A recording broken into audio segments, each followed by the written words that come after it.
There's a perfect storm of resistance building against the Biden administration, waiting for Maricopa. And Darren Beattie, the founder of Revolver News, joins me again to talk about how the thugs with badges have done it before. This is the Dinesh D'Souza podcast.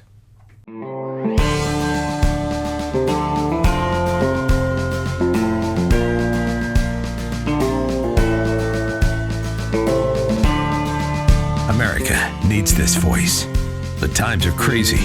In a time of confusion, division, and lies, we need a brave voice of reason, understanding, and truth. This is the Dinesh D'Souza podcast. The Biden administration better get ready. There's a perfect storm of resistance that is building. A real weather system, if I can put it that way. And it is coming from three separate storms that are converging together. Now, this is the idea of the perfect storm, right? It's more than one weather system. They kind of join forces, and then you've just got an unbelievable turbulence, a tsunami, or some catastrophic result. Except in this case, the catastrophic result is for the left, and so we love it. This is a good perfect storm as far as we are concerned. I don't know if you saw, Debbie and I saw, I guess about a year ago, the movie The Perfect Storm, directed by Wolfgang Peterson, starring George Clooney, Mark Wahlberg, Diane Lane. It's about this little ship, the Andrea Gale, that is out fishing, and then it catches the perfect storm, and the results are very bad for the people in the Andrea Gale. Now, let's talk about the perfect storm in politics. There are three elements to it. The first element is the massive mobilization of parents around the country against critical race theory, and basically more broadly against this indoctrination going on in the public schools. You might have seen on social media, Loudoun County, Virginia is a little bit of the vortex of this, and parents recently confronted school board members. The school board members had to call a stop, block the whole proceeding. A couple of parents were even arrested, but you get a feel for what was going on in this short clip. Listen.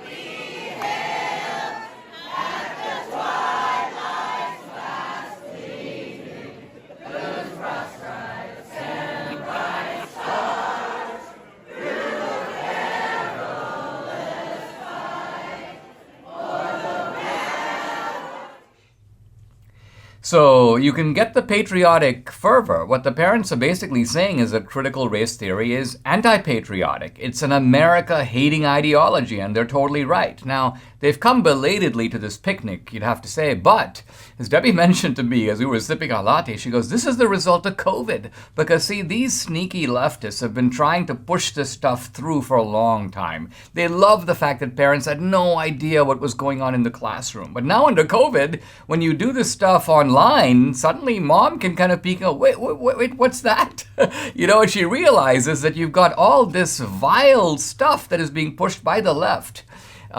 This propaganda masquerading as education. Now, the parents are getting really smart, and they are figuring out ways to fight back. There are a couple of parental organizations around the country, and one of their strategies is this. They essentially write to the school board, or they write to the government, and they put in these FOIA requests, Freedom of Information Act requests, demanding to identify critical race theory elements in the school curriculum. They have a right to do this. They're parents, they're taxpayers, they're helping to fund the public school system. But this causes massive convulsions in the school district. And so my message to you out there is, if you want to be part of this movement, you should join it. Because anything that we can do to cause havoc on the other side is very good for us. We don't care if we tie these people up in knots. We don't care if we make it difficult for them to function. Why? Because what they're doing is essentially poisonous. So stopping the poison is the first step. Restoring education is kind of the second step. But the first one is to take the bad guys, take this menagerie of characters and tie them down, lock them up, put them in knots.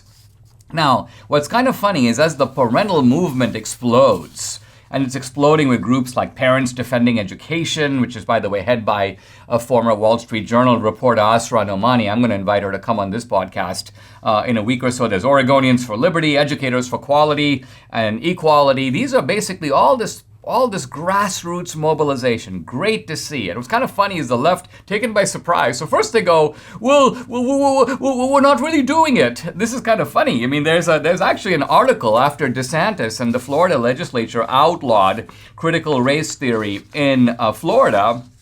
There's an article in the Miami Herald that says, quote, "The theory is not taught in any Florida school districts." Really? It's not taught. Well, if it's not taught, why would you be concerned about the ban? I mean, think about it this way. I impose a ban on unicorns, but there are no unicorns. Well, the ban is totally harmless. You should be for it.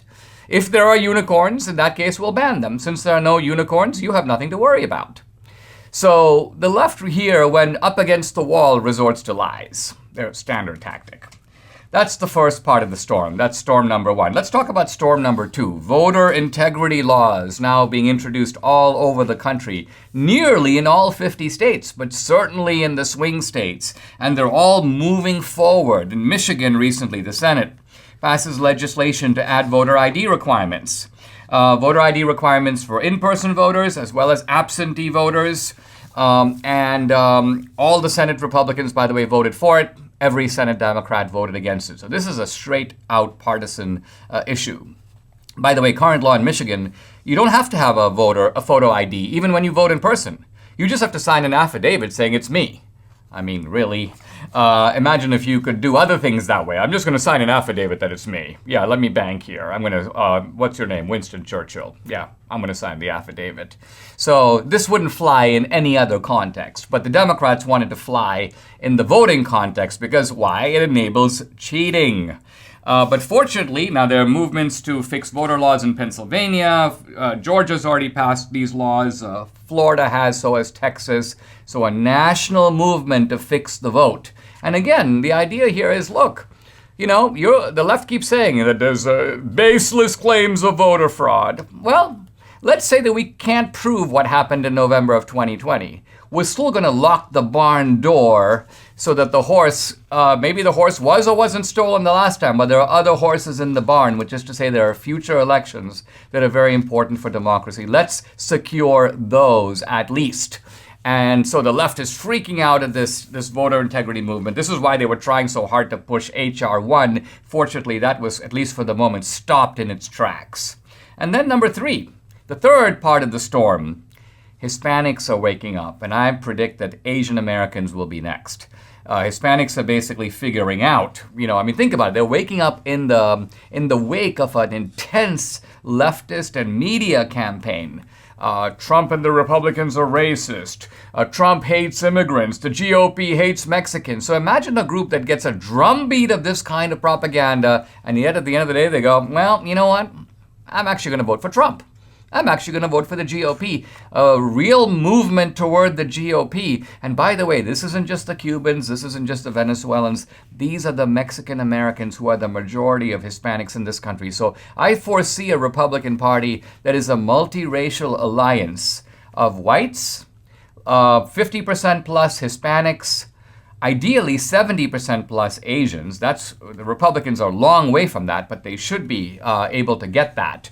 And then perhaps a minority of African Americans, but nevertheless a multiracial coalition that if you can put this together, and the political tracks are already there to do that, would make the GOP invincible, not just in 2022 and 2024, but also beyond. All eyes are on the Maricopa County election audit. And Maricopa here is only the tip of the spear. Arizona is the tip of the spear. Why? Because there are efforts to look at the 2020 election that are now occurring elsewhere as well. Admittedly, some of these efforts are desultory. They are small. They are being resisted by the Democratic establishments, but the very fact that they're going on shows that there is a kind of ongoing restlessness arising out of continuing doubts about what really happened last November. In Michigan, for example, demonstration outside the Michigan Capitol. Hundreds of people show up. They present 7,000 affidavits. 7,000 affidavits. By the way, in Maricopa, there was a relatively small number of affidavits that convinced the Arizona Senate that something seemed to be amiss here in Maricopa County. Let's do an audit. So they're pushing for that in Michigan. In Georgia, the Secretary of State, Raffensperger, the very guy who said, "Oh, safest election ever, nothing to worry about. I've been in charge. I'm supervising everything." Suddenly, Raffensperger, sort of without proper explanation, deletes 100,000 voters from the Georgia rolls. Now, my question is, you're deleting them now. Did those 100,000 people who evidently were or are ineligible to vote, did they vote last time around? The Georgia race was pretty narrow. So, and it turns out that there's a 29-page memo that's come out. Raffensperger's own man was sent to Atlanta to check out what was going on, and this guy put out a detailed report showing all kinds of problems occurring in the city of Atlanta. By the way, that's the place that swung the state into Biden's camp. A litany of high-risk problems: double counting of votes, insecure storage of ballots, violations of voter privacy, mysterious removal of election materials at a vote collection warehouse. I'm quoting the guy, "This seems like a massive chain of custody problem. All kinds of ballots are coming in." And now I'm quoting him again. "It is my understanding that the ballots are supposed to be moved in numbered, sealed boxes to protect them," noting that these ballots were not.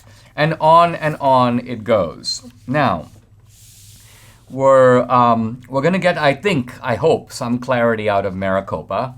And there's an interesting article in the Washington Examiner which talks about an election analysis by a bipartisan group. Apparently, a couple of them were Trump supporters, but a couple of them were also Democrats. These are sort of academics who decided to look at Maricopa County. They're making the claim that Biden won Maricopa County. And so they're making the claim, I think, opposite to what a lot of people are expecting out of the Maricopa audit. Now, I want to go through their reasoning in the spirit of open-mindedness, because when we're investigating something, you always have to be open to all lines of evidence. Now, these guys, this is apparently a guy named Benny White, a Republican election researcher, joined with Democrat Larry Moore and another independent guy named Tim Halverson. These guys are doing an analysis of the Maricopa vote. And here's what they say. They say that Republicans in Maricopa County do outnumber Democrats, but narrowly, about 13,000 votes. So that should give a slight, although only a slight, edge to Trump. But they say that when they look closely at the results, and they're not doing an audit, they're merely looking at the election results, the public election results that came out last November, they say that they detect more disaffected Republicans than Democrats. And what they mean by this is they say that while 59,800 people voted for the GOP in Maricopa County, GOP candidates down the ballot, but they didn't vote for Trump. And 39,000 allegedly of these Republican voters voted for Biden. Now, on the face of it, this causes me to recoil slightly because the Biden agenda is so left-wing that it's hard for me to believe that such a large number of Republican voters crossed the aisle and voted for Biden, despite voting for GOP candidates on the rest of the ticket. Now, on the Democratic side, these same researchers say that there were 38,000 voters in Maricopa County who didn't vote for Biden, but 21,679 of those voted for Trump. So what they're getting at here is that there was some disaffection on the Democratic side. There were some Democrats who crossed over and voted for Trump, but they're saying there were more Republicans who crossed over and voted for Biden. Now, could this be true? I think it could be true. I think that even if unlikely, it certainly is possible. And there are if it is true, there are two factors that could have made it true. One, Trump's, in my view, catastrophic performance in the first debate. He was irritable. He was at times almost nasty. I think there was a sense at the first debate that, gee, this guy is just a little out of control. At least that was the impression. Very bad performance by Trump in the first debate. The second factor, which can't be discounted in Arizona, is the McCain family. The kind of feud between Trump and McCain turned the McCain family, perhaps the most influential Republican family in the state, against Trump, almost actively campaigning for Biden. And so it is possible, it seems to me, that this family alone had a negative influence on Trump. Not a negative influence on the GOP, because the GOP down-ballot candidates still did pretty well, but a negative influence on Republicans voting for Trump. So all of this is the sort of, I would call it the alternative possibility. But what's interesting about the left in its response to the Maricopa audit is they're so freaked out by the very idea of the audit, because they know that if the audit shows substantial fraud, it will vindicate what Republicans have been saying from the beginning, and it will stimulate movements in other states to also do audits, to also do counts. Will all of this result? I mean, the interesting question. So what? Even if there is a systematic pattern of fraud that is uncovered, will it be enough? Will it make any difference? Will Biden still be in office? My thinking is that, alas, Biden will still be in office no matter what. Why? In part because I don't know if there's any constitutional provision here to dislocate Biden from the presidency. The Supreme Court, at least in its behavior to date, has shown itself very allergic, very reluctant to take on this issue in any kind of fundamental way, giving it any kind of serious scrutiny. And so what you have here is what we're looking for, I think, at best, is just vindication. It's just a recognition that all this stuff about shenanigans and improprieties isn't in our imagination. There really were a lot of problems with the last election. That's why all eyes are on Maricopa, and that's why we're eager to find out, something that we haven't found out to date, what really happened. Guys, we're doing incredibly well on the Dinesh MyPillow book and movie offer. We're now kind of in the closing phase of that, and I'd love for you, if you're not already, to be a part of it. Here's the deal. You go all out and buy $250 or $500 or $1,000 of MyPillow merchandise. It's great stuff, and it supports Mike Lindell. It's not hard to do. The guy has more than 100 great products, his classic premium pillows, the Giza Dream Sheets, the MyPillow robes, the MyPillow mattress topper. The list goes on. Now here's the fun part. You spend $250, I'm going to send you a copy of one of my recent books, one of my favorites, personally autographed to you. You spend $500, 2 signed books, plus 2 of my movies. And if you spend $1,000 or more, 4 signed books and 4 movies, a mini Dinesh extravaganza. Call 800-876-0227 or go to mypillow.com and use promo code Dinesh. What else do you have to do to get the books? Nothing. I'll get the info from the MyPillow guys. I'll send the books to the same address that you use for your merchandise. Offer ends July 4th. Again, the number to call, 800-876-0227 or go to mypillow.com and use promo code DINESH, Dinesh. I invited Dr. Darren Beattie back on the podcast. We talked, just a few days ago about that bombshell Revolver news article that put a new possibility forward, that the FBI was involved through operatives or through informants in orchestrating January 5th. And now there's another, I think, very interesting article in Revolver just a day or two ago, making the case that the FBI has a track record of doing this. Of course, in the original Revolver, it was shown that the FBI was very active in the so-called Governor Whitmer kidnapping and assassination plot. There were 5 out of 14 people arrested were connected in some way with the FBI. So the FBI was kind of stoking this up, if not coming up with it in the first place. Hey, Darren, welcome to the program. Thanks for coming on. You point out that the FBI, going back many years, has been in the business of cooking up plots, actively aiding and abetting them, and then busting them and claiming the credit for plots that they appear to have engineered. Is that a fair summary of what your latest article shows?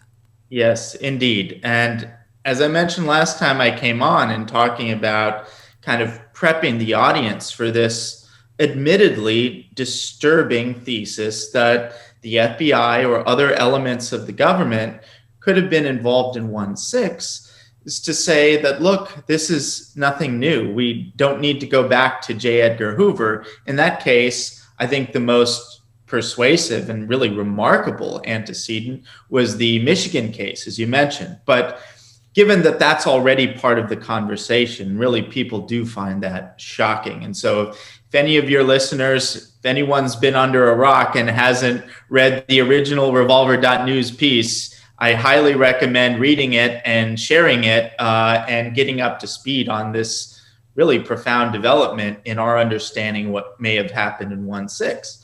And so this newer piece that you mentioned, its exact title is They've Done This Before, 5 Past Cases of FBI Incitement. And it goes through some examples, some of which I find remarkable, like the first World Trade Center bombing, which a lot of people simply don't know. And these cases are interesting in their own right, but they're also very important to reinforce this new narrative about 1/6. And it underscores something that I think is especially difficult, but also very important about the kind of work that Revolver does, is that there's one kind of journalism that's just kind of opinion journalism, and that's important. There's investigative journalism that reinforces or deepens already present and understood narratives. But I think we're in a different category and more difficult and even more important category, and that is investigative journalism that shapes narratives. That is to say that this whole idea that 1/6 could have been something from the FBI or from the government, just the idea that that's the sort of thing that our government does and that's where our attention should be in uncovering what's going on, that is very new and very disturbing to a lot of people. And so it's not quite like something that we already know, say, I don't know, Joe Biden is bad. So like we uncover something about Joe Biden that's bad that might be a bombshell, but it doesn't require that kind of reconfiguration of one's kind of neural and conceptual circuitry to digest that. Whereas I think in this case, it does require some of that, especially as I pointed out, as a matter of our political psychology as people on the right. I think there's one reason that the left has in some ways been better in a narrower sense at covering this type of story. And that is because the left is animated by a political psychology of wanting to attack unjust institutions of power.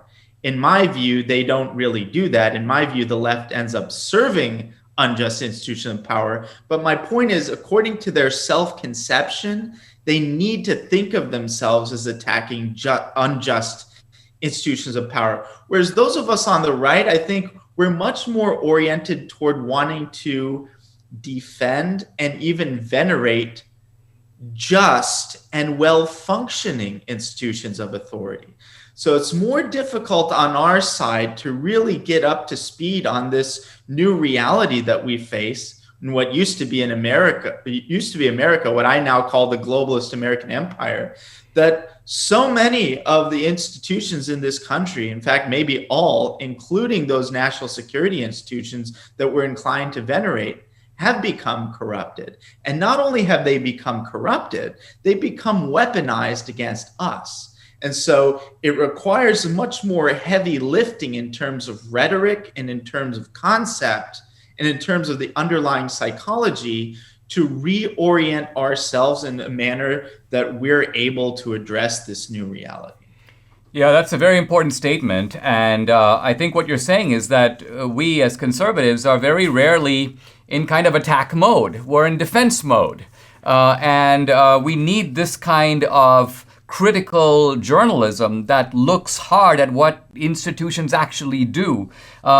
Let's just talk about a single example here, and then in the next segment, we'll dive more into this. Let's talk about the World Trade Center bombing. Yes. Let's talk about this Egyptian immigrant named Imad Salem, who was evidently part of this bombing, but he was an FBI plant and an FBI informant. What did he actually do?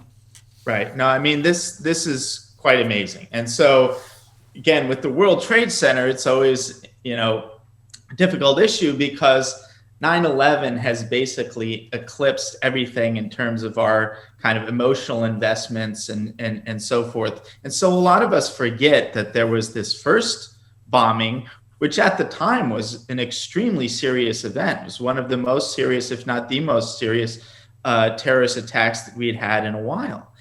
And what's even less well known than, just thinking about that first bombing is that this bomb that nearly murdered tens of thousands was built with the help of an FBI informant. That's this Egyptian that you mentioned, Imad Salem.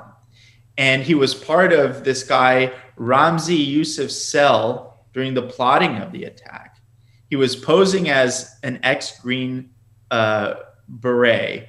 He was encouraged by the FBI to join this extremist cell. He penetrated the cell, and instead of thwarting the attack, at least in Michigan, they thwarted the attack.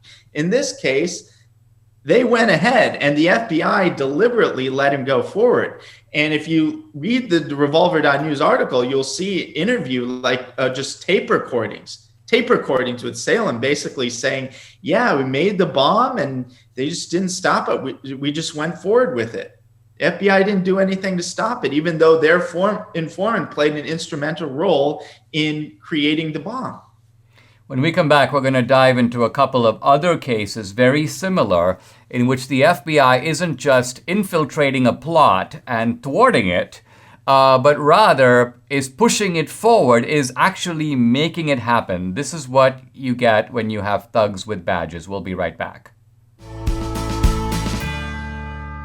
Inflation is the problem, and precious metals are the solution. In May, U.S. inflation rate 5%, the highest in 13 years. Higher fuel prices, food prices, higher car prices, construction costs, housing prices, the list goes on. So inflation isn't just kind of on its way, it's here. Now, have you protected your savings and investments? If you haven't yet diversified a portion into precious metals, the answer is no. For decades, I never wanted to invest in gold, just the stock market.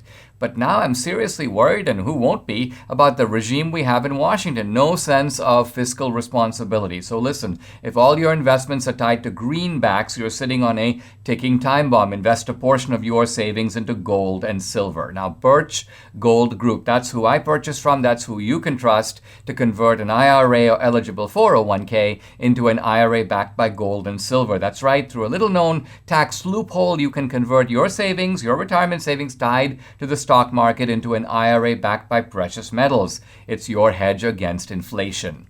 Text Dinesh to 484848 for your free information kit on precious metals IRAs, or to speak with a Birch Gold representative today. With 10,000 customers, an A+ rating with the Better Business Bureau, countless 5-star reviews, Birch Gold can help you too. Text Dinesh to 484848 and invest in gold like I did before it's too late. I'm back with Dr. Darren Beattie, the founder of Revolver News. We're talking about a new Revolver article about the FBI's past complicity and in some cases active engagement in plots, which are sort of FBI setups. Talk a little bit, Darren, about the case of Hal Turner. Hal Turner was supposedly this kind of militant right-winger, this talk show host, this so-called white supremacist neo-Nazi guy who was calling for the murder of judges. He was calling for the overthrow of institutions. He was basically talking about American citizens gunning down illegal immigrants. Talk about the Hal Turner case and what subsequently emerged about Hal Turner. Right. The Hal Turner case is very interesting. So, as you mentioned, he was this colorful and I would have to say extremely controversial radio personality, what we might call a political version of the shock jock. And basically, the FBI got him for something along the lines of threatening a judge, and he disputes that. He says this is within the parameters of the First Amendment, that he didn't directly. I'm not here to really adjudicate that. But what is important, though, is that he revealed, basically, actually, he didn't really reveal. The story is even more interesting.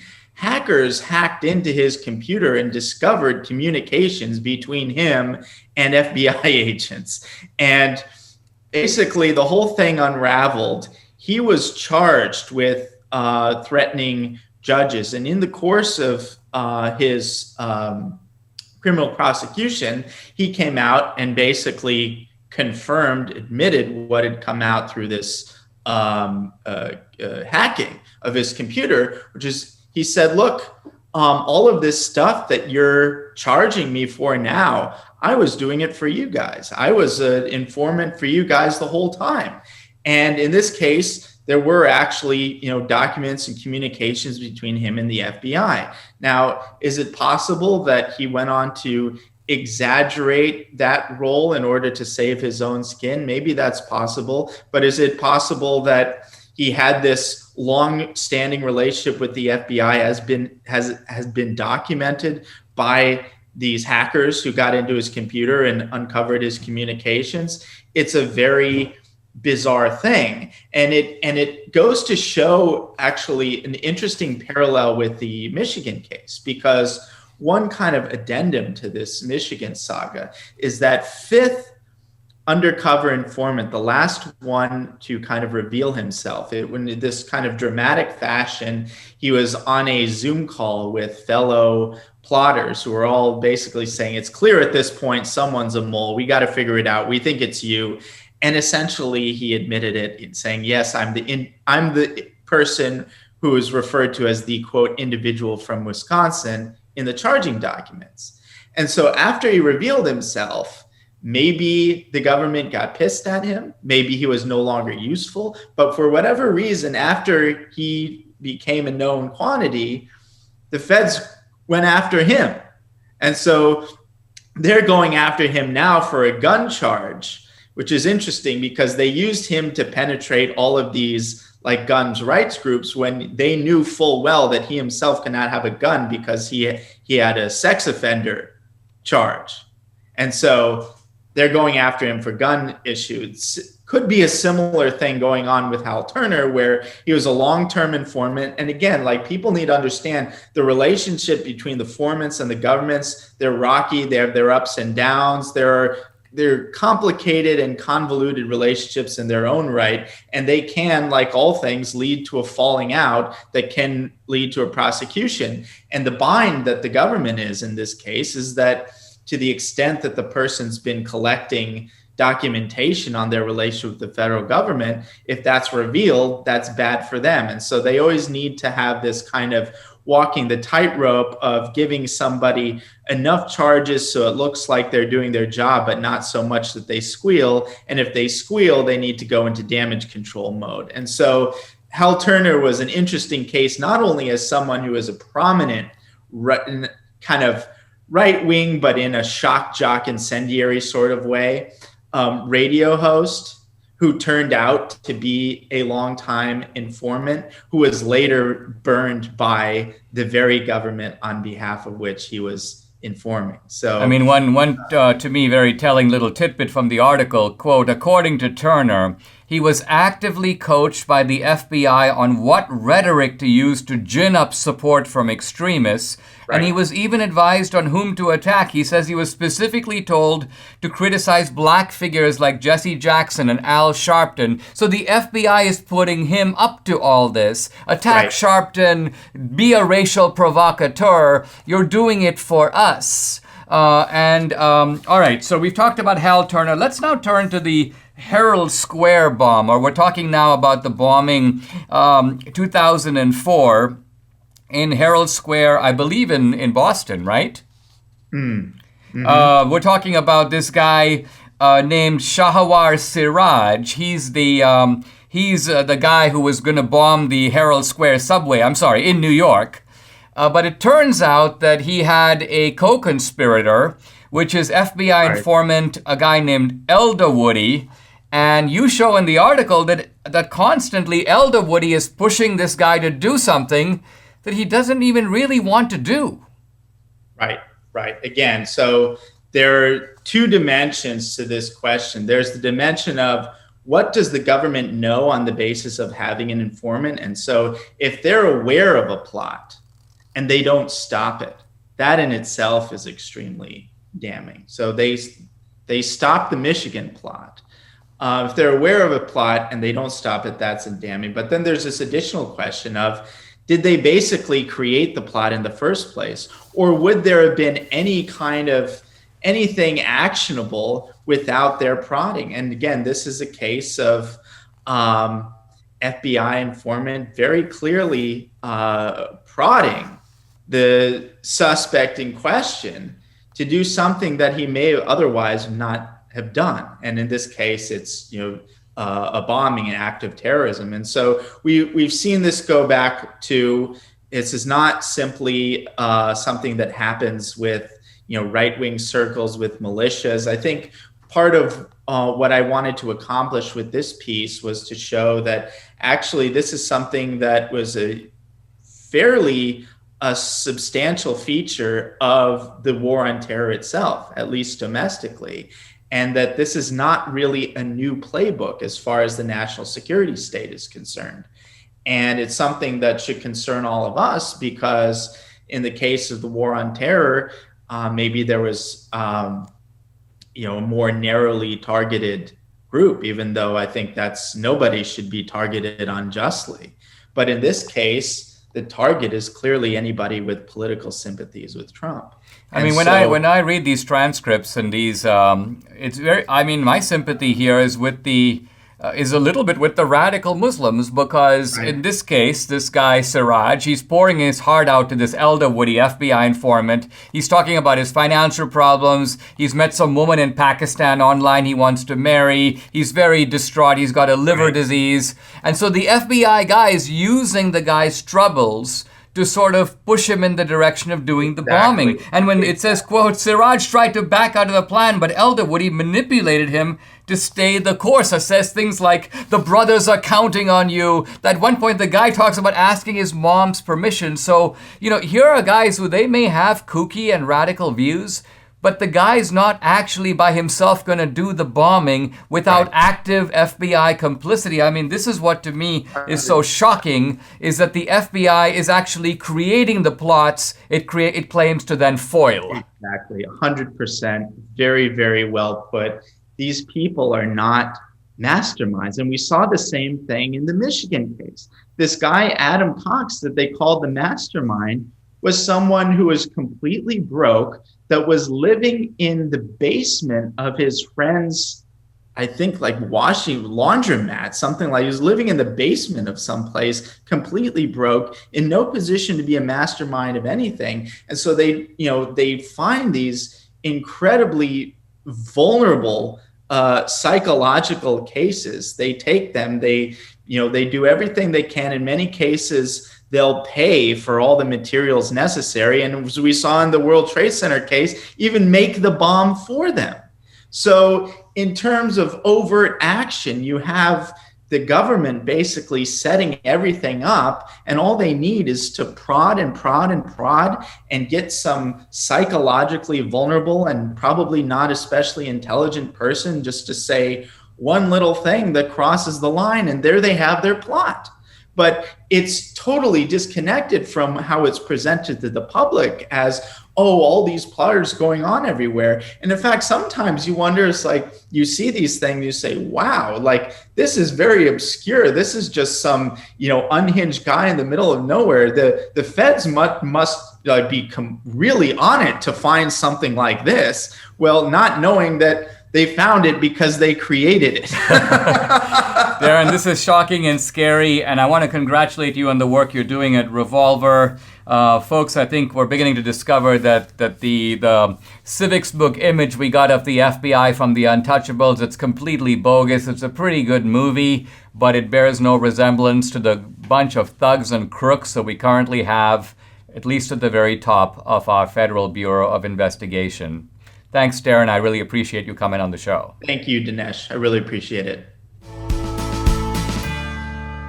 If you're thinking of replacing your carpets due to pet stains and odors, you don't need to. Try Genesis 950. The reviews are incredible. This is one product that actually works with water. It breaks down the bonds of stains and odors so they are gone for good. Its antibacterial component removes pet odors from carpet and padding. It can be used in a carpet cleaning machine, and it's green, so it's safe for your family and pets. Genesis 950, made in America. 1 gallon of industrial strength Genesis 950 makes up to 7 gallons of cleaner. But by the way, Genesis 950 also great for bathrooms, floors, upholstery, grease stains. Debbie uses it to clean the entire kitchen. Some time ago when I got a bunch of chocolate on my pants and on the couch, Genesis 950 took it right off. Genesis 950 has great customer service. Order 1 gallon direct at genesis950.com. You'll get a free spray bottle, free shipping, and a $10 coupon code using the code Dinesh. That's genesis950.com. Coupon only available for 1 gallon purchase. Genesis 950, it's much cheaper than replacing your carpets or your pants or your couch. There's been a massive spike in crime in cities around the country. Increases of 100%, 140%, 200% in this case and that case. And the Biden administration can no longer ignore this. Now, the spike in crime is quite obviously the result of two things. First, defund the police. There have been defund the police efforts in some of these cities. There have been cutbacks in other cities. Certainly in every city, there has been an effort to demonize the police by the left, to reduce the morale of the police, to make the police force less effective. Why? Because every time a policeman goes into the inner city, he's got to watch out. He pulls out his gun. Why do you pull out your gun? He shot this guy. Why do you shoot that guy? Yes, he was going for his gun, but look, he only had a knife. And so all of this causes police to make it more difficult for them to do their job. And so probably one of the greatest deterrents to crime, the cops, are now being pushed back by the left, and by the Democrats who control these cities. So you weaken the cops and you're going to get more crime. The other way to get more crime is to make sure that the targets of crime, the homeowners, for example, don't have guns. And that's been another key part of the Biden agenda. And of course, many of these cities have strong gun control laws. You can't have a gun, by and large, unless you get special permission in cities like San Francisco, Washington, D.C., the boroughs of New York, and so on. So the criminal becomes emboldened. So the criminal is emboldened because, number one, I don't have to be afraid that someone's going to pull out their gun and shoot me. That would be a major deterrent to me trying to push my way through someone's door. Or number two, I don't have to worry about the cops because the left is going to take my side on this. The point here is that the criminals are emboldened because one of the two major political parties has become a criminals lobby. And I don't just mean the fact that they are weakening the cops. They also are electing DAs. There's been a huge push of progressive money, people like George Soros, to get left-wing DAs and left-wing prosecutors elected in these cities. So even if you actually catch the bad guy, the prosecutor goes, let him go, let him off. Hundreds of rioters arrested in New York just recently released. Let him go, no problem. So you have, first of all, you have this preposterous discrepancy between these rioters being let go in these cities in Portland and New York and the January 6th protesters who are supposed to be, the American version of Al-Qaeda. I was laughing the other day, yesterday, I guess, when Biden's talking about it. He's like, oh, guns are not going to protect you against the U.S. government. Ha ha ha ha ha. Because after all, if you really want to take on the U.S. government, if you want to overthrow the U.S. government, you're going to need F-15s. You're going to need nuclear weapons. And I'm thinking to myself, the January 6th protesters were unarmed. They didn't have F-15s. They didn't have nuclear weapons. They didn't even have any guns. So, and yet you're accusing them of what? Overthrowing the U.S. government. So these shameless characters on the left, these Biden people, they don't even bother to put two and two together. They don't think through the logic of what they're saying. The whole notion that the real problem on the street is law-abiding gun owners. And so Biden is thinking of all these different ways. One of his big ideas, by the way, is to go after something called ghost guns. Ghost guns. What's a ghost gun? Well, it's a gun without a serial number. Now, any American has the right to make a gun legally and not put a serial number on it. But Biden is acting like this is some kind of atrocity. Why? Because, quote, this is the White House, when firearms turn up at crime scenes, they cannot be traced by law enforcement due to the lack of a serial number. Well, first of all, very few crimes are actually solved that way, because by and large, if a gun has a serial number, that only tells you who bought it originally from the dealer. Now, that's not how criminals get guns. Criminals don't go to dealers and say, oh, I'd like to buy a gun, let me put my name, in your registry. No, they get it from friends. They get it from the crime circuit. They get illegal guns off the street. These are not people who pass background checks and so on. So what you have here is a remedy that bears no relationship to the original problem. So my prediction is you have this absurd, pretentious battle against crime. They feel like they have to do something. But of course, they're the cause of the problem. Democratic cities are. Even when Biden talks about the root causes of the problem, by which I guess he means broken families, dangerous neighborhoods, very little, few jobs available, that's the legacy of the Democratic Party. That's what the Democrats have done in these neighborhoods, and they've done it pretty consciously. I'm not saying they set out to do it. I'm saying that when they did it, they realized, you know what, this is paying off for us politically. We're still getting 60, 70, 80% of the vote in these areas. Why change things? So the Democrats are culpable from the top to the bottom. They're responsible for the problem. They're also responsible for the root cause of the problem. And what is the likelihood in that context that they are going to be the ones to fix the problem? Not likely. Debbie and I have gotten to know Dr. Douglas Howard. He's the founder of the company Balance of Nature. This is one walking encyclopedia. He convinced us that we're not eating enough fruits and veggies, even though we thought we were. Now, you don't need to eat the stuff you don't like. Turn to the Balance of Nature solution instead. Can you imagine how you'd feel if you were eating 10 servings of fruits and veggies every single day? Debbie started first, and now I'm doing it too. We take 6 daily capsules, 3 of the fruits, 3 of the veggies. They smell great, by the way. We get all our vital nutrient source from 31 fruits and veggies every single day. Debbie also swears by this is the fiber and spice powder. Dissolve it in fruit juice or water. She says she's never been more regular. Join us and experience the Balance of Nature difference for yourself. For a limited time, all new preferred customers receive an additional 35% discount and free shipping on your first Balance of Nature order. Use discount code AMERICA. Call 800-246-8751 or go to balanceofnature.com and use discount code AMERICA. One of the fun things about following critical race theory is that it gets stupider and stupider. And in doing so, it gets more entertaining. Because just when you think you've seen the dumbest thing ever, it gets dumber.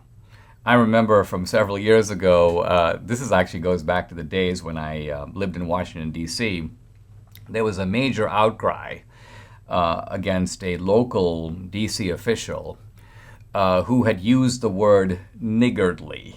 And the idea was, this guy's a racist, he needs to be eradicated from government. There were demonstrations outside the guy's house and so on. And then he pulls out a dictionary and goes, niggardly is actually a word. It means frugal. It means miserly. It's been in the English language for a very long time, but apparently these morons didn't know that. They thought, oh, this guy's using racial epithets.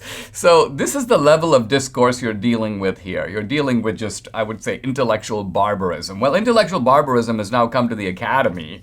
Here's an example that even puts my example to shame. Apparently, an astronomy course at Cornell.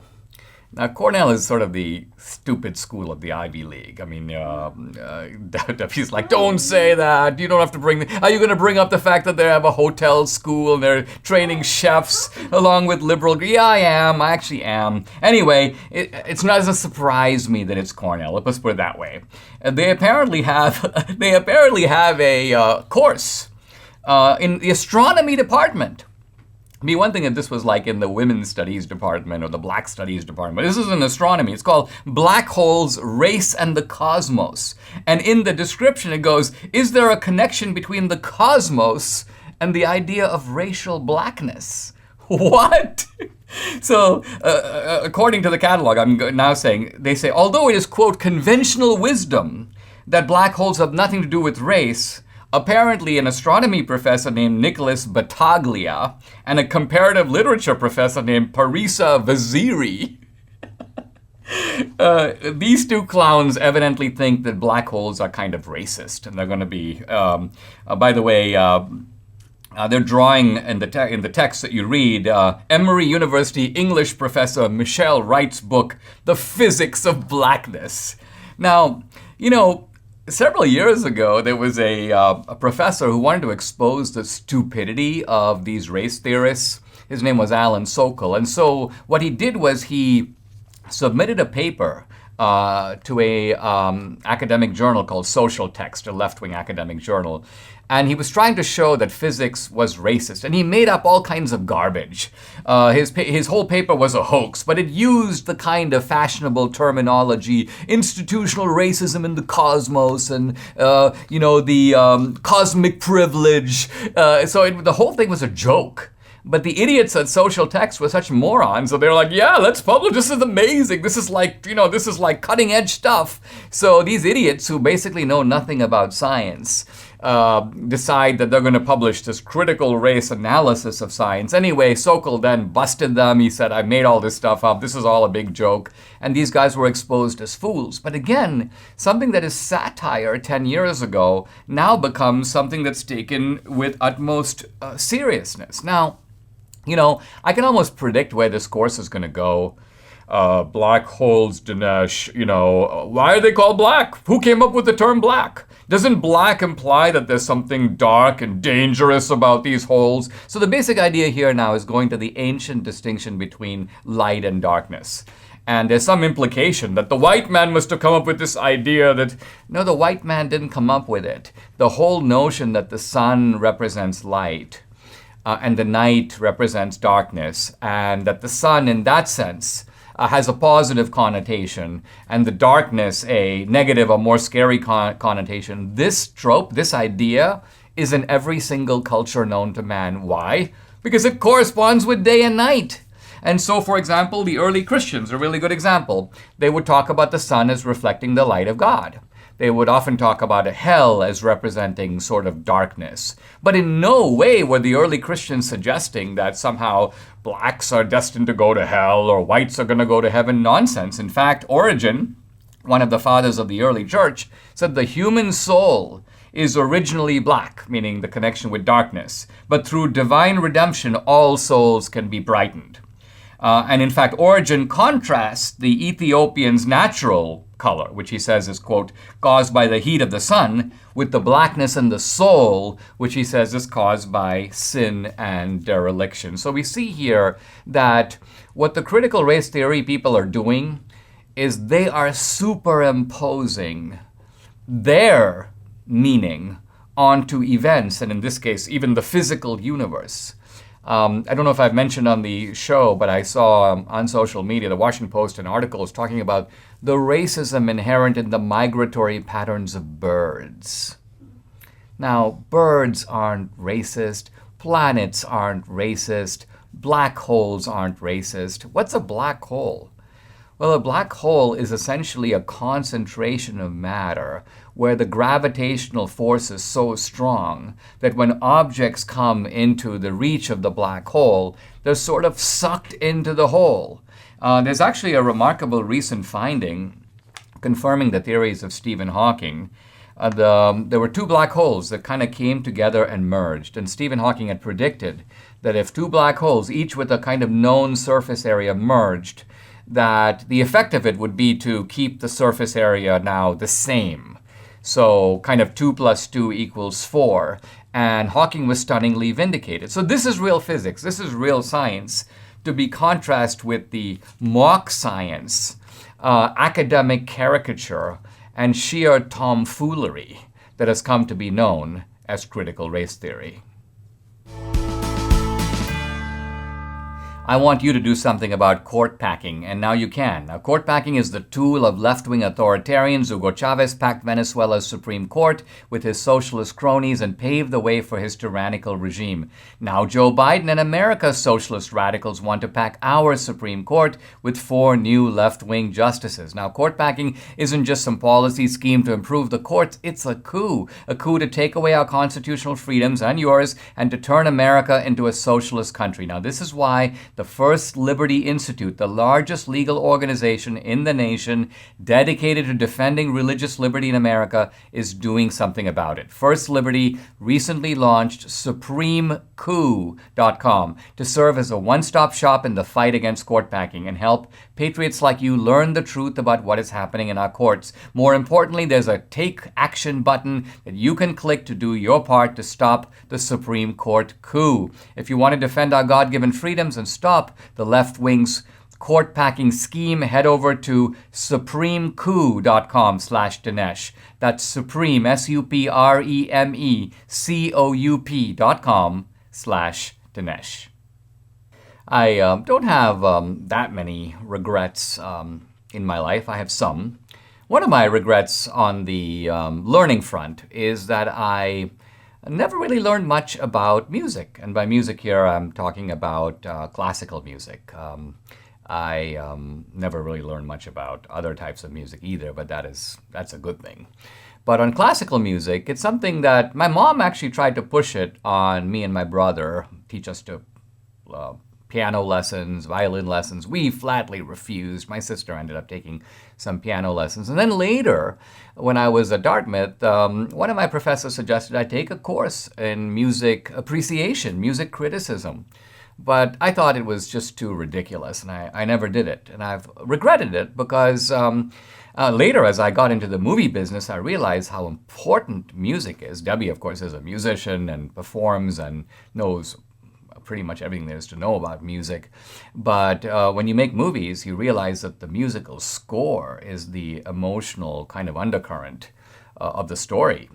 Just take a Disney movie, for example, subtract the music, the whole thing would become silly. You can't even watch it. So the music is absolutely critical. I'm very happy for this reason when I saw the movie Amadeus, because I don't know if you've seen the movie, but if you haven't, you should. It's a fantastic movie, mainly because it's kind of a movie with a sufficiently riveting story that the appreciation of Mozart that is delivered by the character known as Salieri. Salieri is presented as a court musician who's kind of a rival to Mozart, and he doesn't like Mozart. He ultimately brings down Mozart. The implication is that he somehow poisons Mozart. But Salieri, turns out, may not be a very good musician, but he was a really tremendous music critic, because he discusses in the movie, as you listen to it, he discusses just fragments from The Marriage of Figaro, from the Don Giovanni, Mozart's great opera, also from Mozart's Requiem Mass, and you get a real feeling for what it is that is so great about Mozart, the music. Now, Mozart, the man in the movie, isn't presented. He's presented as a little bit of a buffoonish character, a little bit of a scoundrel. And it turns out that all of that can sort of be ignored. In fact, I have in front of me an article from The New Yorker. It's called Antonio Salieri's Revenge, but it goes on to point out biographically that the whole portrait of Salieri as this lousy musician who hated Mozart is actually not true. The whole thing was kind of made up for the movie. So it's a fun plot, but you should ignore it. Mozart, as shown in the movie, wasn't really like that. Salieri wasn't even really like that. It turns out apparently Salieri was a very accomplished musician in his own day. He was the court musician, the so-called Kapellmeister to the Emperor of Austria. The Emperor himself was presented in Amadeus as kind of a little bit of a clown. He has no sense of musical time. He wasn't like that either, and he was in fact a great patron of music and sponsored a lot of important music of the period.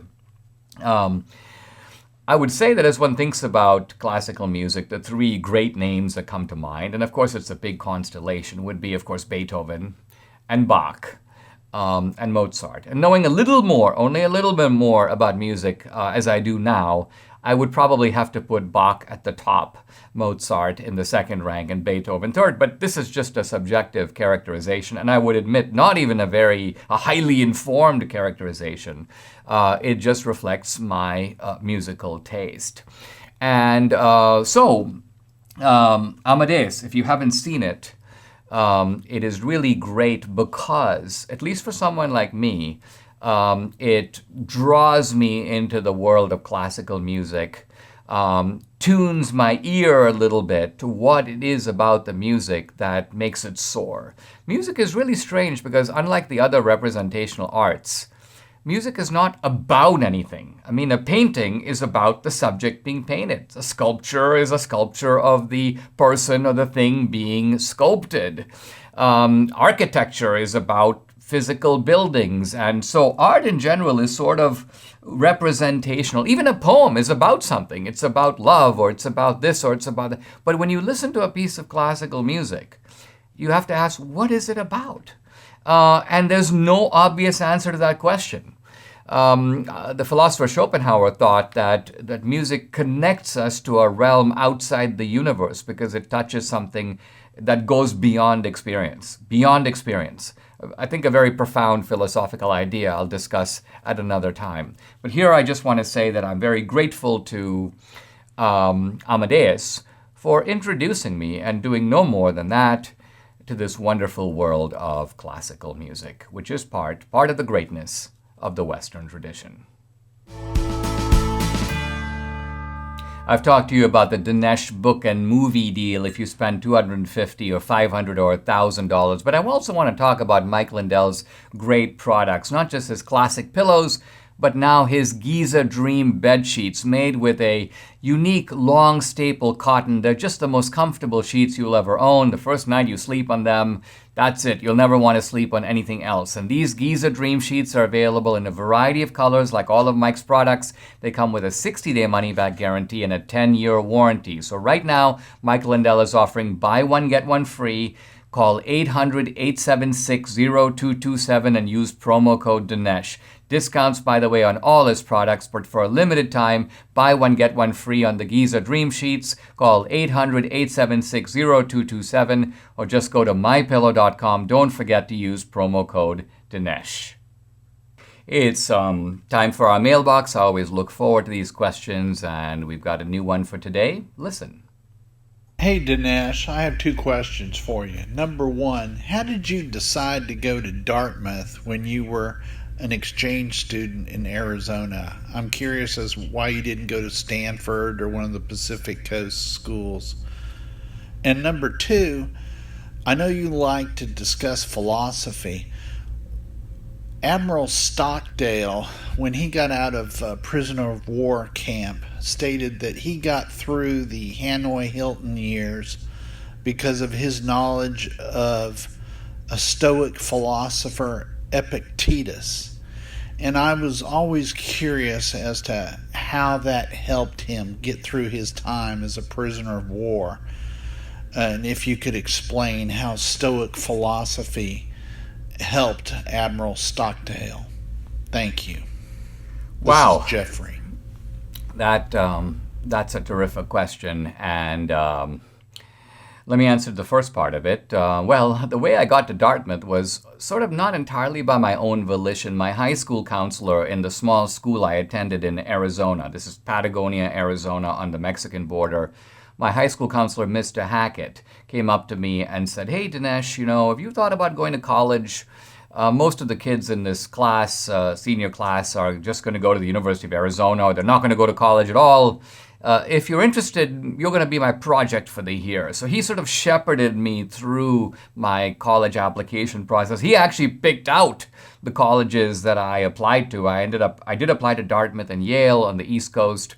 I don't remember what I applied to on the West Coast. I know I got into Swarthmore and Oberlin, so he picked these two tiny schools. Anyway, so I ended up at Dartmouth. I picked Dartmouth in the end myself by going to an alumni club meeting in Tucson, the nearest city, meeting with some Dartmouth grads, and they were like, they just seemed like very interesting, successful, jovial characters. Of course, they didn't tell me anything about the snow. So that's how I got to Dartmouth. It was a combination of Mr. Hackett and a little bit of just whimsical selection on my part. But I certainly hadn't been to the East Coast. I hadn't checked it out, none of that. Now, turning to Stoicism, this is a huge and important topic, and I might do a whole segment, a couple of segments on it tomorrow to go into it in a little more depth. But I just want to focus on Admiral Stockdale here and on Epictetus. So here's Admiral Stockdale, and he's not only captured, but he's being threatened and he's being tortured by the North Vietnamese. And the question becomes, how does one endure that kind of extreme external pressure? Let's put it in a larger context. Think of Jesus on the cross enduring thrashings and beatings and being forced to carry the cross up the hill. Think, for example, and I credit Debbie with these examples because I mentioned it to her this morning. She's like, think of someone who's being raped.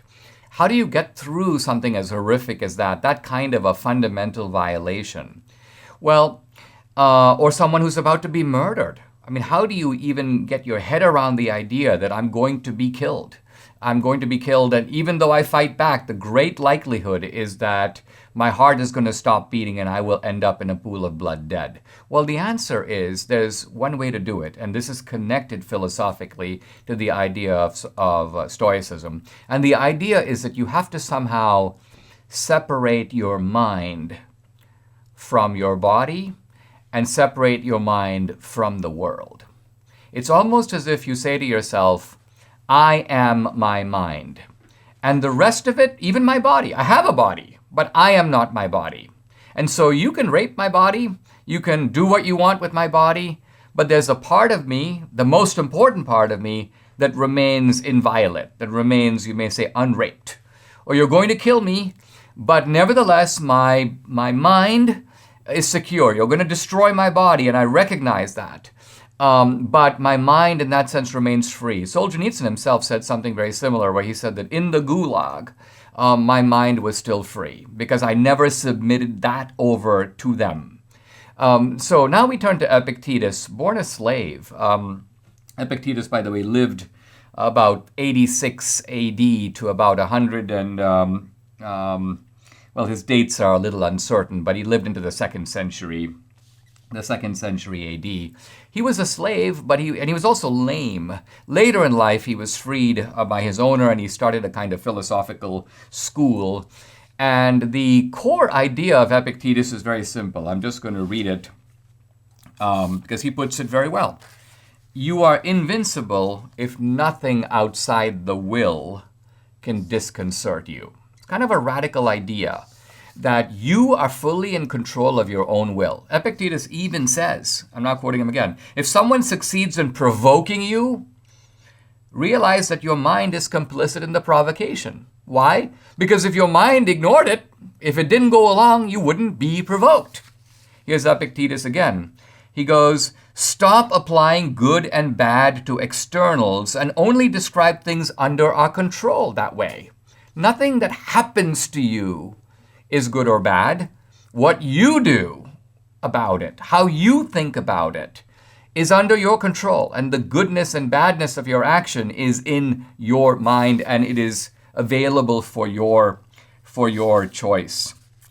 Epictetus gives a small example of a guy who's practicing to play the lyre, to play, let's say, a musical instrument. And he goes, look how relaxed the guy is. Look how much he's enjoying it. Look how he's exhibiting his art. He goes, now take the same guy and put him before an audience.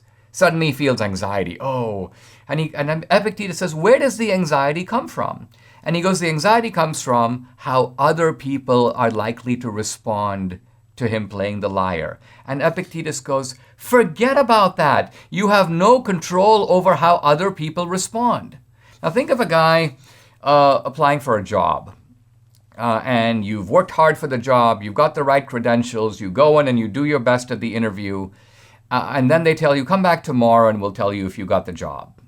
Should you sleep soundly at night? Epictetus says, absolutely. Why? Because, says Epictetus, whether you get the job or not is not in your control. Don't even give it a second thought. The only thing you should pay attention to is, did I, in fact, equip myself for this job? Did I prepare sufficiently for the interview? Did I acquit myself honorably in the interview, give an accurate picture of who I am? If I have done that, I've done all I can do. I now need to go to bed, relax, have a sound night's sleep. The outcome is not in my hands. And so the philosophy here, and you can see how it helped Admiral Stockdale, is these are people who are doing harm to me. By doing it, they're harming their own souls. They're not harming my soul. Why? Because my soul is untouched. Yes, they can burn me. Yes, they can put me in a dark room. Yes, they can deprive me of food. To that degree, they can harm my body. But harming my body is not the same thing as harming the most important part of me, which is my mind, which is my soul. You can see here how Stoicism is a very spiritual philosophy. The Christians, by the way, admired it. The early Christians, there were a lot of people who called themselves Christian Stoics. Why? Because essentially they did what Christ did in the Passion and also on the cross, which is to say Christ withstood bravely, without whining and complaining. You get no sense that Jesus was like blubbering on his way up the Golgotha path. You don't get the sense that Jesus was, why? Jesus prayed to God. Why are you doing this? And then he stopped and stoically, you might say, endured what he knew he had to endure. And I think this philosophy, which is kind of the opposite of the philosophy you hear so much today, people talk about, they always want to exhibit their feelings, put their feelings on parade. Oh, I'm very passionate. The Stoics didn't like passion. But the key to Stoicism is to take passion and put it under the control of the mind. The mind and the soul are the architects of who you are, and they should guide your destiny. Subscribe to the Dinesh D'Souza podcast on Apple, Google, and Spotify, or watch on Rumble, YouTube, and SalemNow.com.